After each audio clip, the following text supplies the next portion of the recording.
Okay, so let's get back to our chart here. Boy, if you want to take a break at this time, stand up and stretch. Maybe get a drink of water. That'd be good, because I think we're at 30 minutes so far. Okay, so we've looked at ranges and we've seen all these elements, and you can see some of the great ways to use this in Final Cut 10. Now we're going to dive into something that's a little bit more like traditional subclips. And our first destination here is the compound clip. So the compound clip acts like a traditional subclip. In fact, it even retains timecode, which is pretty great. So some possible usage: dividing larger clips into shorter elements, and then can add further ranges if you need to. So let me show you how this works. So in our compound clips, I've selected a little project that is perfect for this. So if you've been to film school, I have not, but a buddy of mine was talking to me about this project, and as I was teaching other people, this is a great tool for that. This is an old episode of Gunsmoke, and this is just a string out. So my buddy tells me that when he was in film school, he just got a reel, and they said, here you go, edit. So it was just all the rushes and the dailies just together. And actually, this is they've selected the best takes in here for you, so you just have to assemble it together. But anyway, it's a lot of fun, and there's a lot in this little 13-minute clip of dailies or rushes. So how would we deal with this? So let's just kind of think about this, kind of the way I did when I first saw it. Okay, well, how do I isolate this? Well, if you think about subclips, saying like, okay, it's just really, what if I use favorites? Would favorites work for this? First of all, to get started, let's make some markers. Let's go back to film strip, love film strip. Let's set it at, say, 2 seconds. That should be sufficient to see the slate areas. Okay, so let's just mark the slate when we have it down, and we also have some kind of when the clapper hits. And here's another one here. Let's see. There we can see that shot.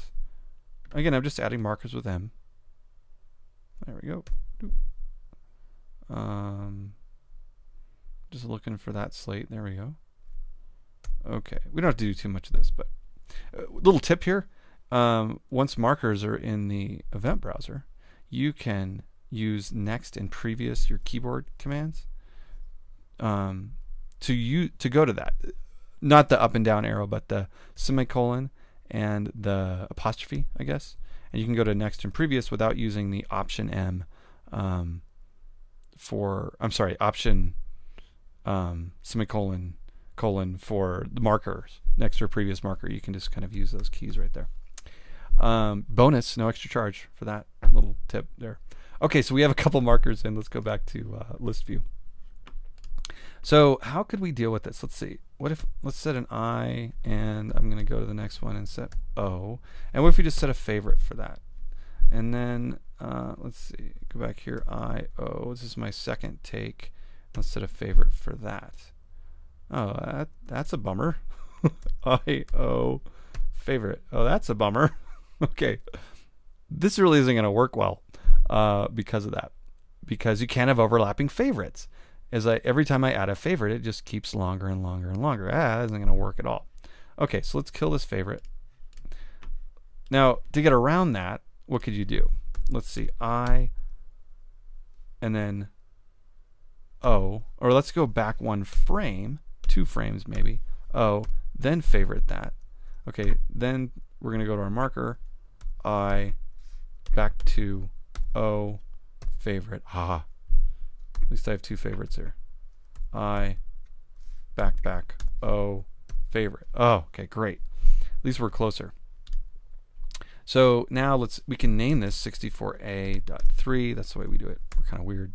64B.1. I know people like underlines. I'm just not an underscore guy. 65.5. Okay. So what's the problem with this? Well, how do you isolate these things? And also, I need my scene in here, don't I? If I really want to edit this well. If I'm handing off this to another editor, even if that editor is myself, I want to have this well organized. Can I get scene? Nope, I can't edit scene for that. Only the main clip metadata can have scene. Okay. So, and also the other problem with this, if you pop this down here in our timeline, what do you have? A bunch of nothing.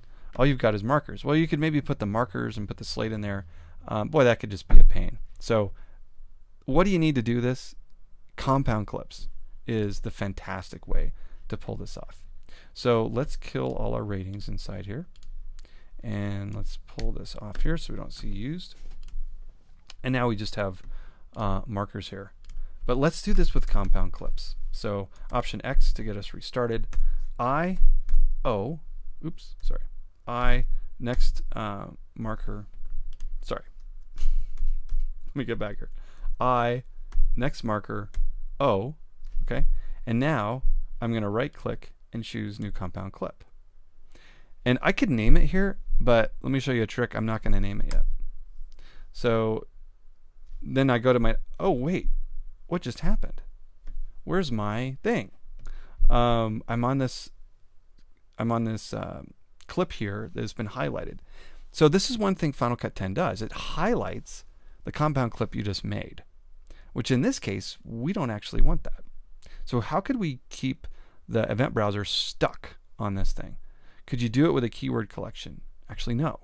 But what you can do it with is up here in the filter. So let's just do dailies. Okay, so we're only showing dailies. Now, as we head back here on our second one, O is for our second shot. Now I'm going to use Option G to make that Compund clip. And look what happens. It tries to highlight it, but it can't because the filter is overriding it. So then I, then O, then Option G.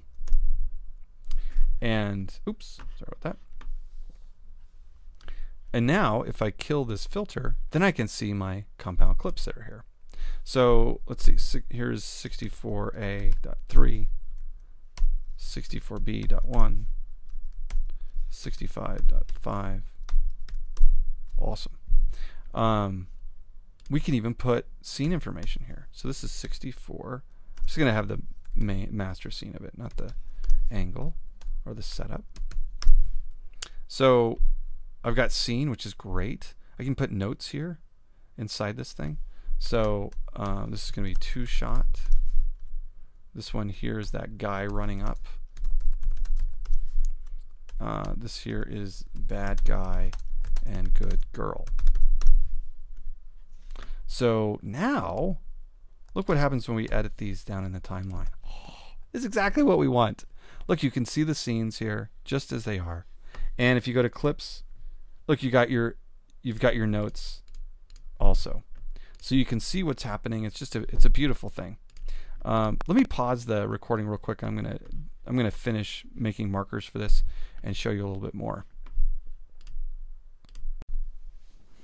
Okay, I'm back to the magic of ScreenFlow pausing, and I have made more of these clips here, these untitled clips. So I'm just gonna go through here and name these guys as I go. 66AB2, 66AC4, 66A1. By the way, if you're doing this with audio, you don't even have to wait for the playback to stop. Watch, check this out. You can be playing back here, and you can name it. Of course, I forgot what it was, so that's not going to help at all. What was it? 66D2. Sorry, but anyway, you can play back, and you can use down arrow and return and all the things and add those, especially when you're listening to an audio slate just with audio. But in this case, we have both, so it doesn't really matter. Anyway, again, extra bonus, no charge for that. 66F5. Oops. I'm sure this is terribly exciting, watching me enter this stuff. 66H3. Oh, by the way, again, just like my office, my family just got here, so you might hear some screaming and yelling in the background. Let's see. So we're going to do this. I'm just going to change all this real quick to 66, because that's that big old thing here. And you know, where's my master scene? I think I lost it. Oh yeah, let's see here. Oh, it's 66 Apple. Okay, I got it. So I might note that master. So now one of the great things about marking this by scene is look what we can do. This is kind of neat. We can now view this group by scene, and I really like doing this. Well, not that. Doing this and looking at my scene, and looks like I've got it descending. I want it ascending. And I can look at all the shots of my scene right here, 64, 65, 66. This is just great. And the cool thing about this is you can go, now these are just like independent clips, so you can go back and reject them.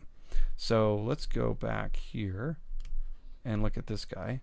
So let's think about this. Okay, he's out. I'm going to reject that. And then there's a little bit of junk here at the end that I'm not concerned about. I want to kill that too. So we're using these things together. Did I just do this scene? I just saw it. Okay, where's the other slate? There we go. Sorry. Again, just like my office, I forget what I'm doing because I get distracted.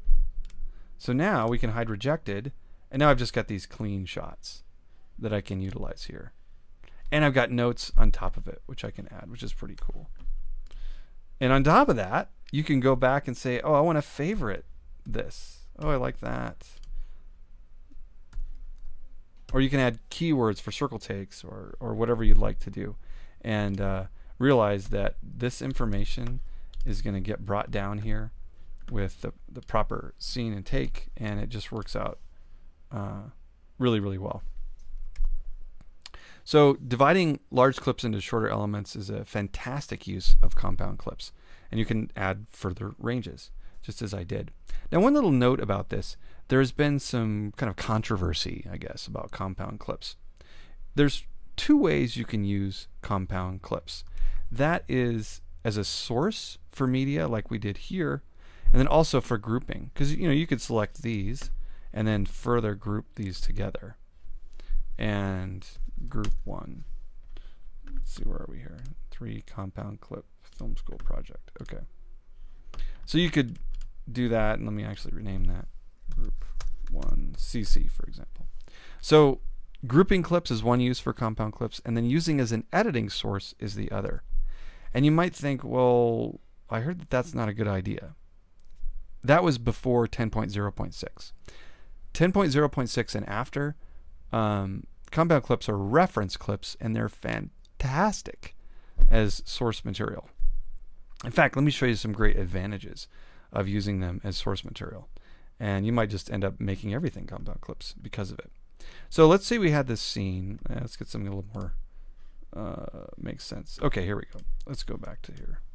Let's put, okay, we have girl, guy, bad guy, good guy. Okay. So let's say we're going to do some intercutting with this, and we end up doing this and that. Okay. Little checkerboard. I mean, little kind of crazy action here. So one of the great things about compound clips is we can look at this shot of our good guy. It's a little bit overexposed. So we can open that up. You can double click too. I just like to do there. And let's go ahead and fix his exposure. Now let's just do something silly so we can see it. Okay. Oh, that's kind of gross. Okay, just a little bit of that. We don't want to be offensive. Okay. Pull the highlights down a little bit. Okay, that's a little better. Okay, I've made the one change. Now watch. I go back and look. Every place we have the good guy, he is our nice red color. So because the compound clip, if I hit here reveal in browser, I can see that the browser is actually red now because it's a reference clip. One thing I found also, I did a little bit of research on using compound clips opposed to regular clips, and using a compound clip is actually more efficient than using a regular clip.